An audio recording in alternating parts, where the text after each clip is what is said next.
Much later, Kiko saw a long cloud of smoke up in the sky. It could be a fire or a signal of some sort, but Kiko decided to follow to where it was coming from. As she got closer to find out where the smoke is coming from, Kiko came upon a giant green caterpillar smoking a cigar and is sitting up on a giant mushroom. That's strange. I always thought that the caterpillar was blue in the original book. But as Kiko went up to ask the caterpillar for directions, but when she got close to the caterpillar, she realized it had the same face of Thaddeus Plotz, the chief executive officer of Warner Brothers Studio. Oh, I get it. Green caterpillar. It's kind of like the green-eyed monster, so they're both greedy. Interesting change. Plotz? Kiko asked the caterpillar. The caterpillar turned his head around at Kiko and said with smoke coming out of his mouth, "Who are you?" "I'm Kiko, and I'm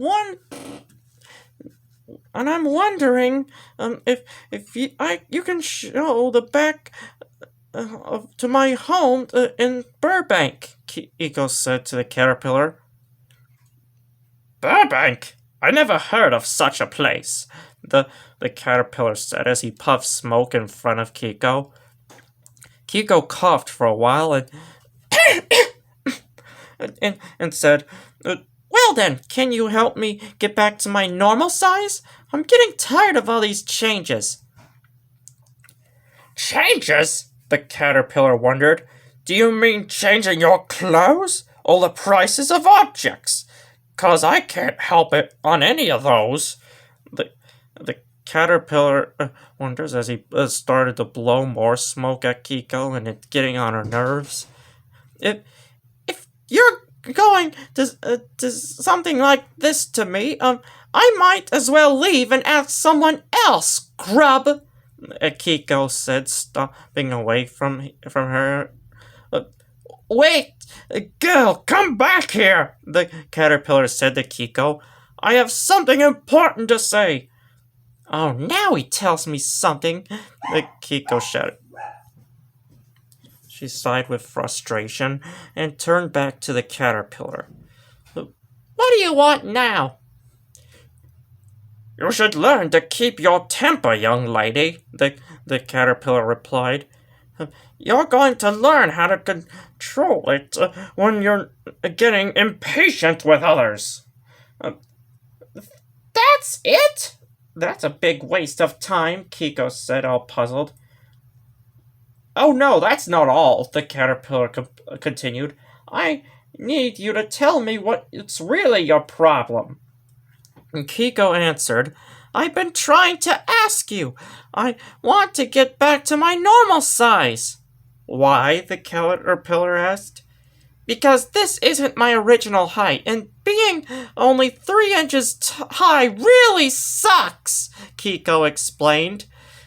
And the caterpillar got all outraged to hear what Kiko said just about being 3 inches high. His whole green head and body turned burning red with bloodshot eyes and teeth grinding and nostrils flaring. "Sucks! I happen to be 3 inches high, and it's a perfectly good height! Follow me!" the caterpillar shouted. And the caterpillar got so furious, smoke steamed right out of his ears and nose, and he exploded like a time bomb. Wow, that is so hardcore.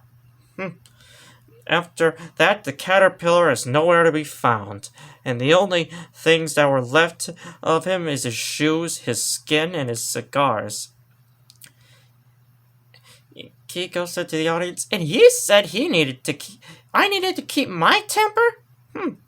And by the way, one side of it will make you grow taller." A voice called out to Kiko, and it was the caterpillar, who's now turned into a butterfly. "What side of what?" Kiko called. "And the other side will make you grow shorter," the butterfly added. "What are you talking about?" Kiko called again. The butterfly got up in Kiko's face and shouted it with red face and angry voice. From the mushroom, you imbecile! The butterfly flew far away from here. The mushroom? Kiko said, all puzzled. What's he talking about? This is not Warner Brothers' world here. Man, Butterfly's kind of rude this time. Still, if he's right, I'll try a piece from each end. But which side is it that makes me crow? She wondered. Kiko took just one small lick of one mushroom piece, but nothing happened until she started to feel her neck stretching out, which is real was searching out. Her neck grew longer and longer until her head was up in the branches of a tree, and Kiko looked down and said, "This is not funny." A mother bird who had a nest in the branches spotted Kiko and saw that her neck was very long. A snake! The mother bird shrieked. Help! A large snake is attacking me! Talk about being a bird brain! Kiko rolled her eyes. She doesn't even know what a real snake looks like.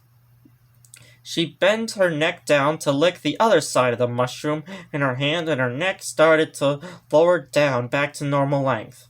Once she had her neck to regular size, she looked at the small piece of the mushroom and said, I should take one small bite instead of a lick. She took one bite out of the mushroom, and this time, her whole herself was growing, and finally back to her normal size. That is much better, she said, feeling all relieved as she looked to see the very part of her has returned to normal size. She looked back at her feet and saw two sets of small mice footprints. Sorry. But these didn't belong to the mouse Kiko met when she first came to Wonderland. These are small average mice feet, and the footprints lead down a path to somewhere out of the forest. Kiko put the mushroom pieces away in her pockets and started to follow the mice footprints.